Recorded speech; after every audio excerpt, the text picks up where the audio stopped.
It's Talk Tonight, the podcast of delights, and don't you know it? Talk Tonight, it's Talk Tonight. So welcome back to the Talk Tonight podcast. I'm delighted to introduce today's guest. It's ROWETTA. How are you? I'm really well, thank you. Good, good. And on his first podcast, we've got Jake with us also. How are you, mate? Yeah, absolutely buzzing. First time, it's really excited. So yeah, can't wait. I'm excited about today's guest. I'm sure she's got some fantastic stories. Do you just want to kick in? Yeah, so, it's my first podcast. What a guest to have for my first podcast. Absolute legend. I feel privileged to have you on the podcast. I remember it being probably about a year and a half ago, I go to Salford University, and my partner at the time, she goes to Salford University, and she told me, she was like, oh, we've got ROWETTA coming to do a talk, and obviously I'm obsessed with Happy Mondays, Manchester, everything like that. I remember I came down, and I went in a class, and I waited outside, and I remember you walked past me, and I'm starstruck. Came up on my memories as well, and the lady who ran the class, she asked me to do it again this year. Yeah. But I didn't really fancy doing it online. I'd rather wait till it's all over and go in again. Yeah, I would say that's one of the last actual memories of me being in university, face-to-face teaching, and it was one of the last things, obviously, seeing you walking through Media City. I was like, starstruck. So we might as well get right into it. I'd just like to start by asking, what's your first real memory of music, and where did it all start for yourself? No, I haven't really got any good stories about me starting up in music. I didn't want to be a singer. My mum didn't have a good record collection. So I was just into punk when I was a young kid. Yeah. More than anything. Probably just because I saw the Sex Pistols when would only have been about 10 on TV, and Tony Wilson said they were the greatest band in the world, and I just thought, yeah, they are. They're just it's brilliant because it was so different than anything I'd ever heard before or seen before, and I sort of dressed different to other people anyway, so it just suited me, the whole just being different and punk in general. And yeah, so it's just about being individual, I think. And none of my mates were really into punk. I had friends who were into heavy rock and other stuff and soul music. And I liked other music, but I was probably more into punk than other music when I was young. But I didn't get into music really until I discovered I had a voice. And then when I was about 12, and it came from nowhere really. So. Yeah. And then people just used to ask me, more than me wanting to sing everywhere, like a lot of kids do now. People just used to say, oh, come on, sing. You've got this amazing voice, after about 12. And it's been like that ever since, really. I don't really get really ambitious or push myself too much. I just am asked to do a lot of stuff, and it's brilliant. I'm pushing myself a bit more now, obviously, but I still get asked all the time to do stuff. On the back of my voice, and so I just do think it's really a gift. Yeah, definitely. And obviously it shows that you're respected by people coming and asking you to sing, and obviously people value you and know your music, and that shows by people coming to ask you to sing, like you've said. But I think kind of moving on from that, and you kind of explained like where your interest kind of came. How did your career in the music industry itself actually start? What's the first kicks thing it started? I didn't really have a good career when I was young. I just got into it because I started winning talent competitions as a kid. And then when you win a talent competition at Butlins, you win a holiday. So I just kept doing it to win holidays. And then my mum couldn't come because she was working. So I'd have to go at 14. I'd have to go back to Butlins on my own. I had a ball. And I had different boyfriends. I just had a ball when I was 14, 15, 16, just winning these competitions all the time. Didn't really pay for many holidays. It was great. And then I did the clubs, which is great to learn your craft, because doing Manchester and in the Northwest work events clubs, if you can do it in front of them audiences, it means you can do anywhere. And I have done from Glastonbury to Wembley, Maracana Stadium. I've done everywhere, and I don't get nervous because I'd started by doing clubs and with all sorts of audiences. And luckily, because I can sing and I'm a good live singer, I never got booed or anything. And people just used to always want more and stuff. So I've been, I'm just lucky because I've got one of them voices that gets people. I'm not just like a pop singer. It might be harder for pop singers or people with just ordinary voices. I've got like a strong voice that hits people, and I sing proper lyrics. So yeah, and then I had a bad marriage for a bit, and then just did a few house tunes and they did well. And then decided I wanted to join Happy Mondays. So for 6 months. Tell us more about that. Well, it became a mission. I was managed by the manager that had an office next to theirs. So I just used to drop my kids off at school and go and sit in the office all day and just tell them they needed a singer. And they didn't want a girl in the band, the manager said. But they hadn't seen me yet. So when I gave him a ticket to come and see me sing at Legends, where they filmed Rope for Luck, he just went, "You're fucking madder than they are," and it was great. That's some quote. That's some quote. I know, but Beth says that though. Even now, Beth said I'm the maddest person he's ever met. He said in an interview, and it's like, "Are you taking the piss?" But I actually think it's a compliment. Yeah, no, I just had this little fur coat on, a mini dress, and I was just smoking and drinking whiskey on stage at the back, and then walked on, and. Yeah, and then just a couple of weeks later, then Nathan said, I think he rang my manager, who was Simply Red's manager as well, and said, can I go to London and sing with Paul Oakenfold and Steve Osborne and it was a Toklosh band and Step On. So, yeah, and the rest is history. And so it was great because I could say for 6 months, I'd got to know the band a little bit. I'd not met Sean yet, but I got to know the rest of them quite well, and all the T-shirt guys, the artwork people. So when I did end up singing with them, I knew everyone. So it was like family straight away. So jumping on a tour bus with them lot, I knew most of them anyway and all the mates. So it was easy. Yeah. You know, when you started out, obviously yesterday it was International Women's Day, and this is something we've spoken about a lot on the podcast about, like, women in the industry. Did you find any difficulties around that, like with you being heard or due to you being a woman, or was it just like you were just thrown in and then you became this huge artist with the Happy Mondays? I found life really difficult just before then, so I didn't think about stuff like that. I'd just come out of a women's aid refuge. I was there for 5 months. I got 2 little kids, so I really didn't think about, oh no, I'm a woman. You know, I've just escaped a terrible life really and started again. So I was just happy to just be doing anything. That's why I don't think I was really ambitious. I'm really not. I just want to live life and be happy. And anything that happens, like in career wise, is a bonus for me. You know, if people want to work with me now, it's a bonus. So I was just riding along with wave, really. Tried not to be on many photographs. Didn't want to be recognised too much back then. It was a lot easier then to do that because I was I'd left a violent marriage, so I had to start up again. But yeah, no, I wasn't thinking, oh, I'm being treated differently. It's only probably later on where people call me backing singer or snap at them because it's just a load of bollocks. I'm a singer and I choose to sing with Happy Mondays and anyone else I want to work with, but I'm not backing anything. And even on Step On, it says guest vocals ROWETTA because I insisted back then. But for some reason, they do it with black girls and it's so annoying. It just pisses me right off. They don't do it with Talisa from N-Dubs, Fergie from Black Eyed Peas. They just do it with black girls and I'm not having it.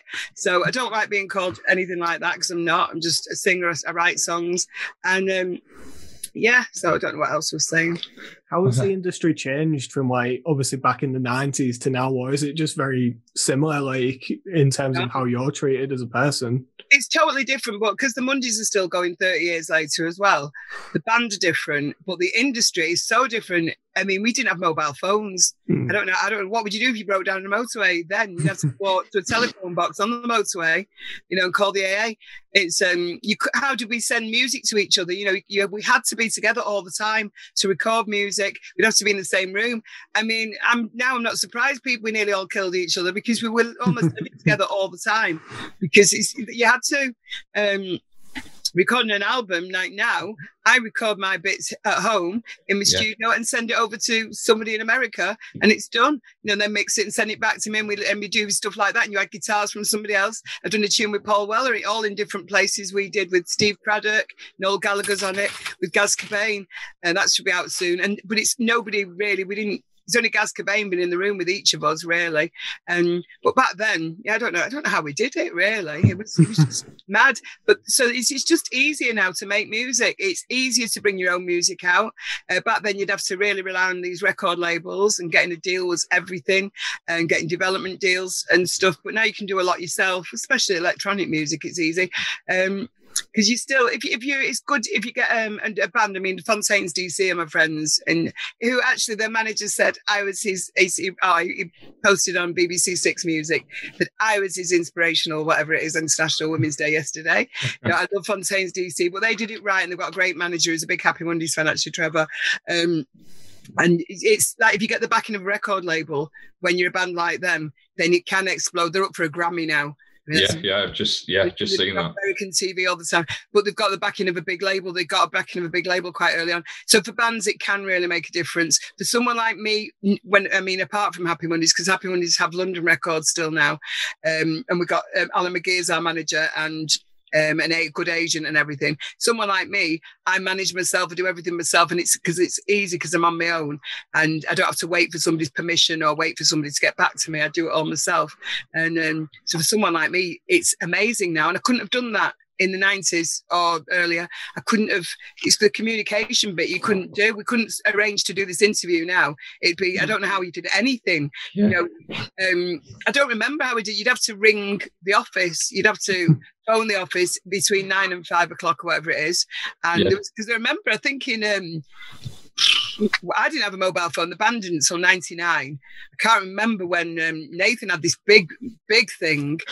And that must have been like maybe 91, 92, where I had a massive big block. But we didn't. Me and Sean got our first phones. Remember Vodafone Nokias in 99. So before that, so in the 90s, the first time we didn't have phones. But in a way, it's a good thing because there's no selfies, because I don't want to see any selfies or rooms in the dressing room back then, because everybody's up to all sorts, obviously. I was just going to follow on from that with one of my next things. Obviously lived through all like the Manchester era. Like, what was life like living through that era and being a massive part of it yourself? It was just mad, really, but it was great at the beginning and loads of fun, and but then egos take over, addiction in some people sort of takes over. It's just, it can end up a load of trouble, but it's just, there was just too much of the more money you've got, the more success you've got, the more gigs we had and everything, the more our entourage was really huge, loads of people, everybody wanted to get on the guest list, everybody wanting to drink all our drinks, do people's drugs, do whatever, liggers really. And, it just got all messy. It was all a big old mess in the end. But at the beginning, it was really great fun. I enjoyed all of it the first time round. I really did. We formed it, some of us in 99. That wasn't what, it was all right. And then we supported Oasis, and that was great. It did Wembley Stadium and stuff. That was really good. But I had a big fallout with Sean because people's personalities just changed. But now, luckily, Sean's great again, and we get along fine, and it's all hunky-dory. And we've been back together since 2012. And yes, so God, it's ages, 9 years. Yeah, so, definitely. Since we've been back together, we only got back together for one tour. So because the Stone Roses had done so well with their tour. So, and it's just been brilliant. And now we've got an arena tour coming up with James in the winter. Yeah. Hopefully that'll be going ahead. We don't know at the moment, but hopefully. In regards to a big question, which I think a lot of Manchester people want to know, do you think that one day Oasis would get back together, knowing Noel and Liam? Do you think they would get back together? Nobody knows, do they? I don't think so, but I can't see Noel changing his mind because he's had loads of opportunities and loads of money thrown at him. I think Alan McGee doesn't think it'll happen, and I think Liam has always wanted it too, but I don't think Liam needs to. There was a time where Liam probably needed it more than Noel, but it's the other way around now. Liam's doing amazingly well. Definitely. He doesn't need to. He can sing his songs. He's the voice of Oasis, in my opinion. So, I'm very much on. Although I've done a tune with Noel Gallagher and Paul Weller, I'm very much more in the Liam camp, to be honest.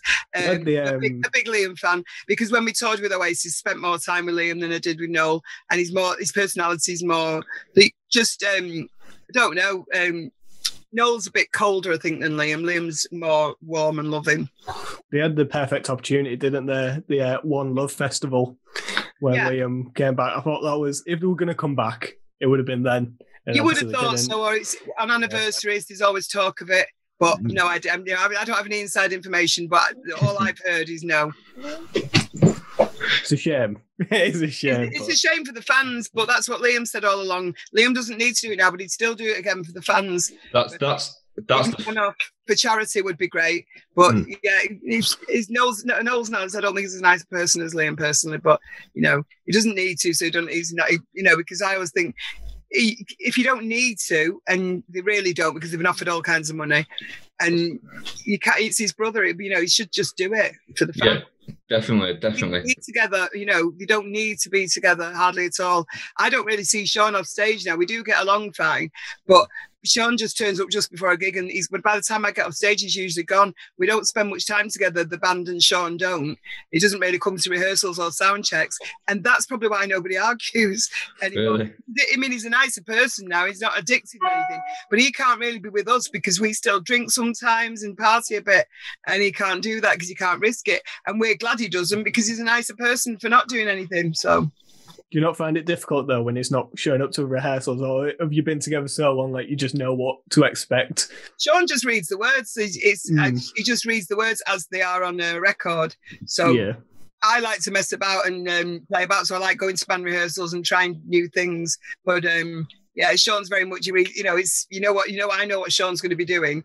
So don't really need him there. That's what Sean, that's just Sean. I preferred it when he didn't have auto cues, but that was only like for probably a year, the first year, 1990. He's had it written on pieces of paper for years.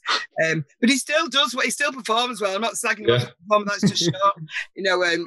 He stands there and reads the words. I prefer not doing that, but I like to know songs backwards and play about with them.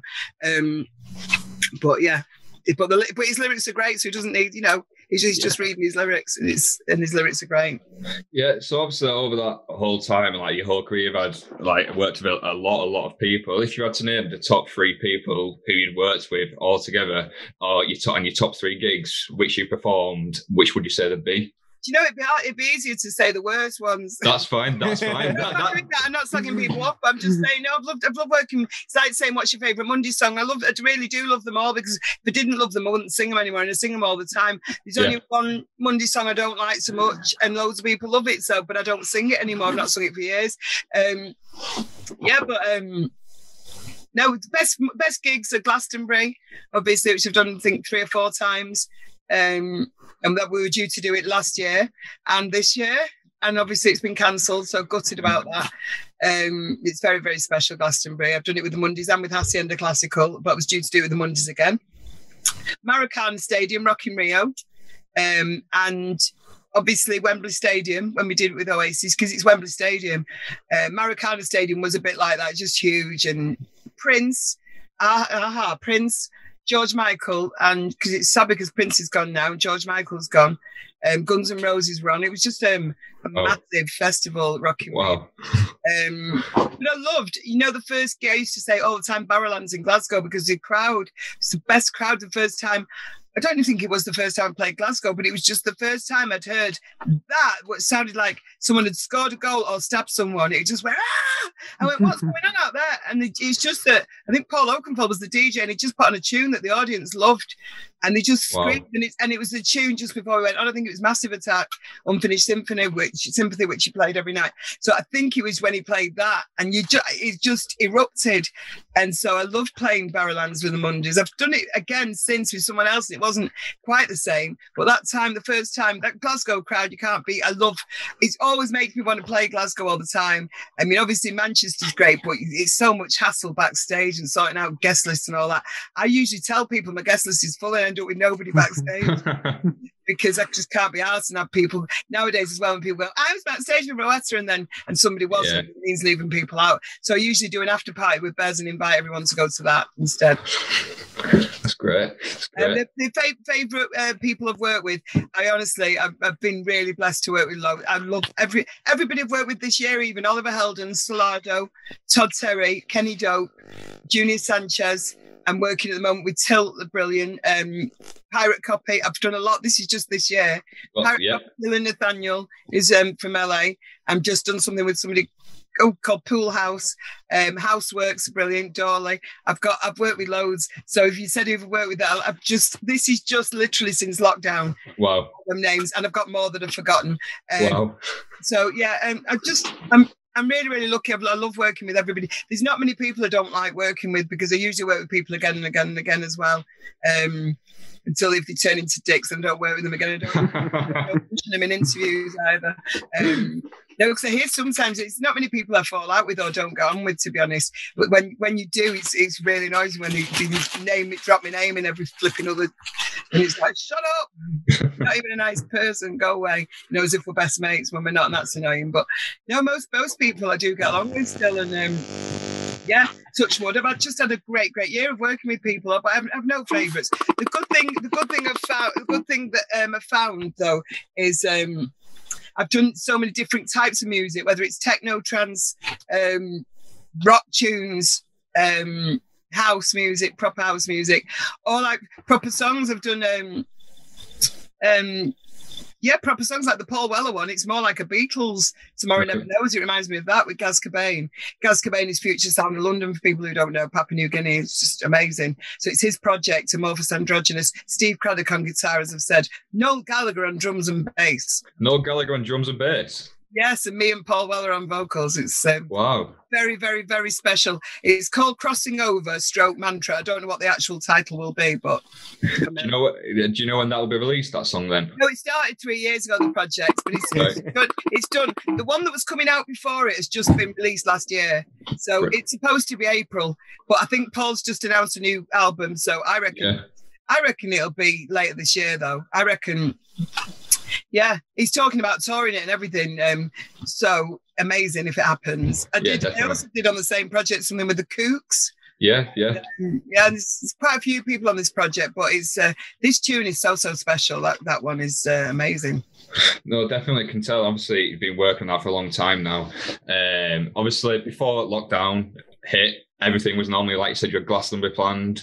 Has lockdown affected anything, or has it just made you, like you said, continue working, discover new things, and has it been okay for you through lockdown? No, it's horrible because I've got no gigs, no travelling. I really do travel a lot, and I like to take breaks. It's only 2 hours away from Manchester to Ibiza or to Spain, so I've got so many friends over there. So I miss all them, because for me, sometimes Manchester can be like a bit like work for me, with the selfies and all that. Like, even if I go shopping, you have a selfie, because the Mondays I've gone in clubs so many times and they put Step on, and I've just gone for a quiet night or a quiet drink.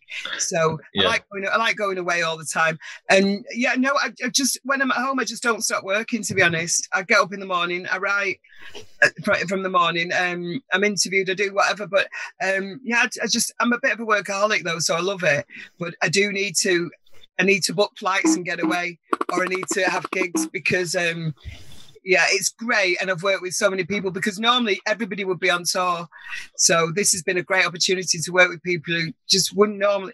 I mean, Salado said to me sometime last year we should do something together, and it just doesn't happen because everybody's just away. And then this time when they said it was like, yeah, brilliant, we'll get something done, because we're all at home. They're in America now touring, actually, which is amazing. Yeah. But we had a #1 tune out, and it's fantastic. During lockdown, and #1 with Oliver Heldens, Rave Machine.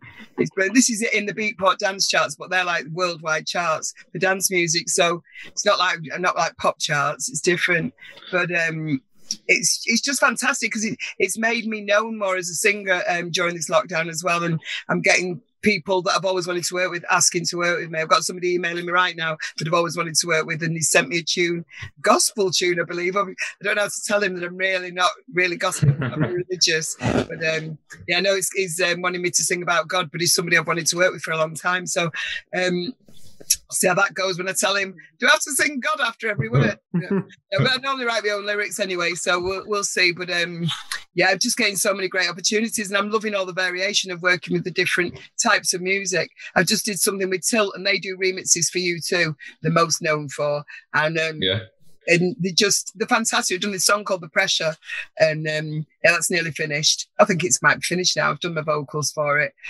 Just did that last week. So I'm just buzzing about all the tunes that are about to come out. But when you do dance music, it's really hard not being able to go and perform them in the club. It's just horrible. I've got actually a live stream for a charity called Visions, which I'm going to do at Bowlers in Manchester. I'm doing that on the 27th of March. Peter Hook's doing it in K-Class. I'll be singing something with Pirate Copy as well. I'll be singing all the tunes, a lot of the tunes that I've released this year. So that'll be worth getting on the virtual stream and donate if you can to Ollie's Army. Yeah, definitely. And but that'll feel like a gig to me, and then hopefully not long after that we'll be gigging again. Yeah, I think our first one's June, supposed to be, if you don't get put back the Mondays. But I think it might clash with my trip to Ibiza, so I don't care if it gets. So obviously you've got like your finger on the pulse in terms of like new artists or whatever, but are there any like really unknown bands or artists that you'd like to promote who deserve more recognition?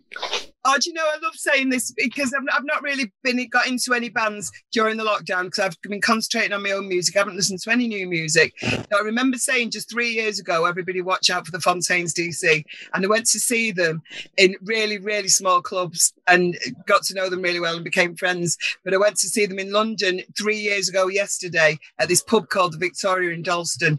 And it was tiny and it was half full.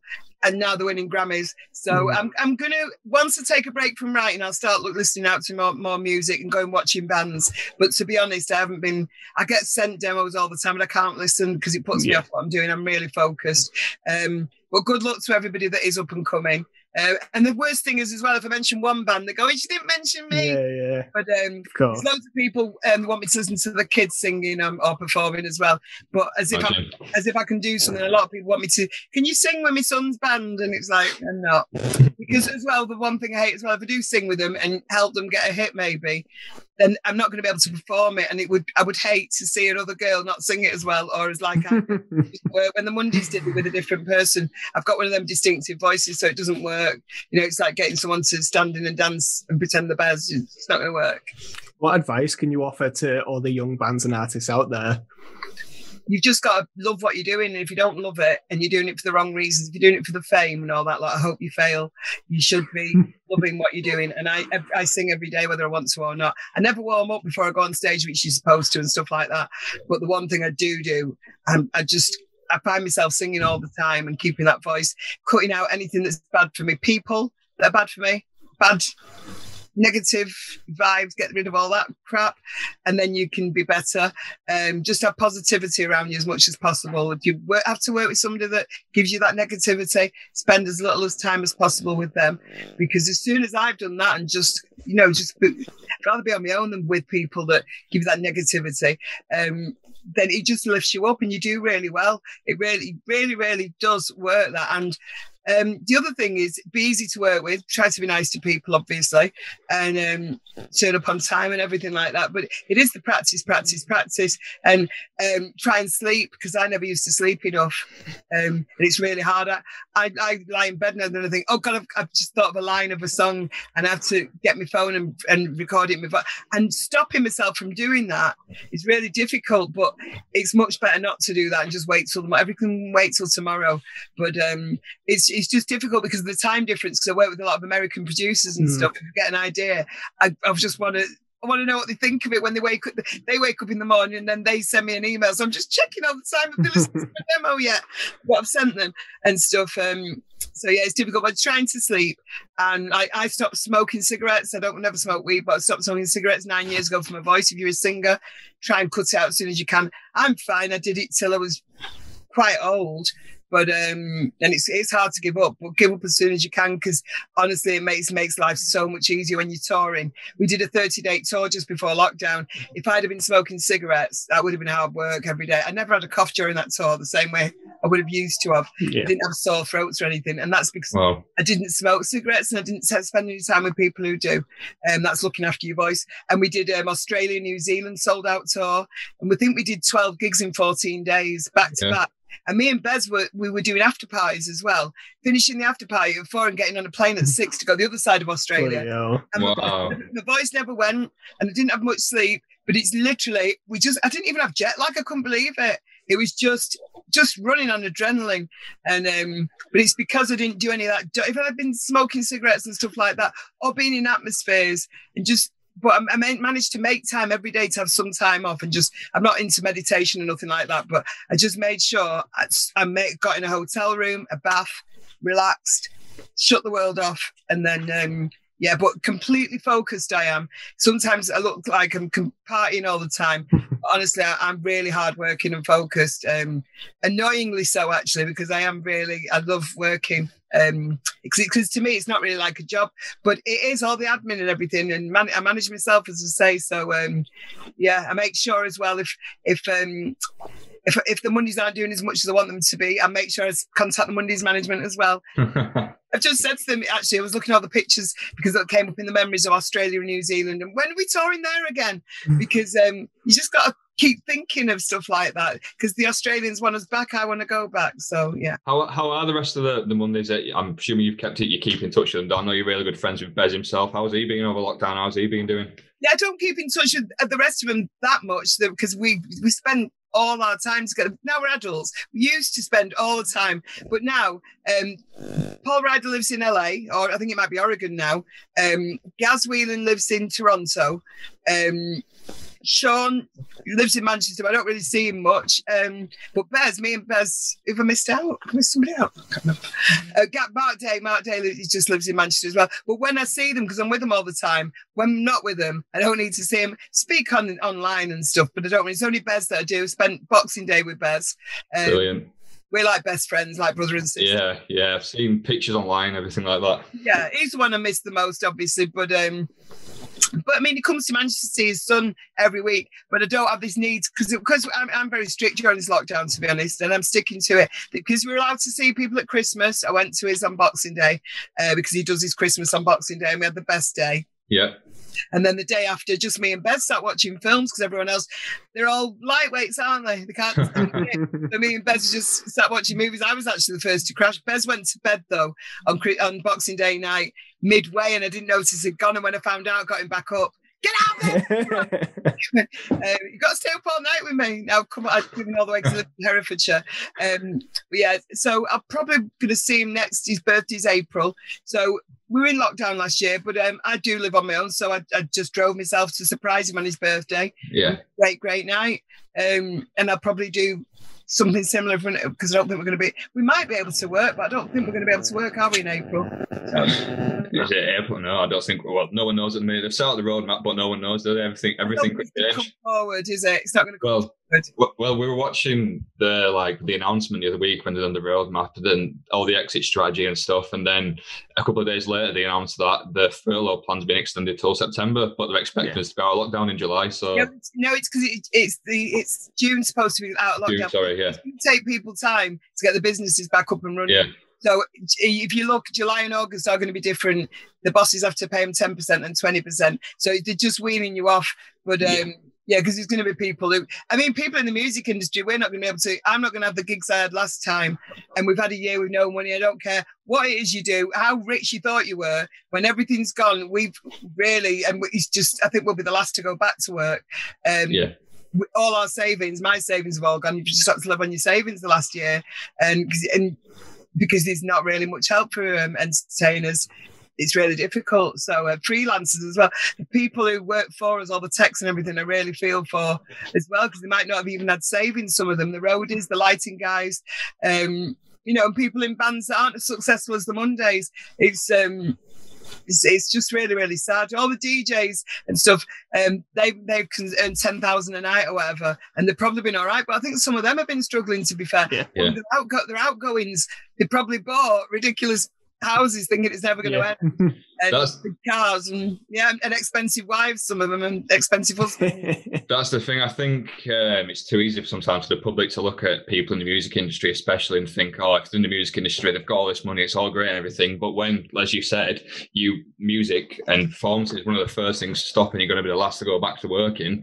Everyone has to live to the means, don't they? So it's you can only live to two means. Yeah, exactly. It's just.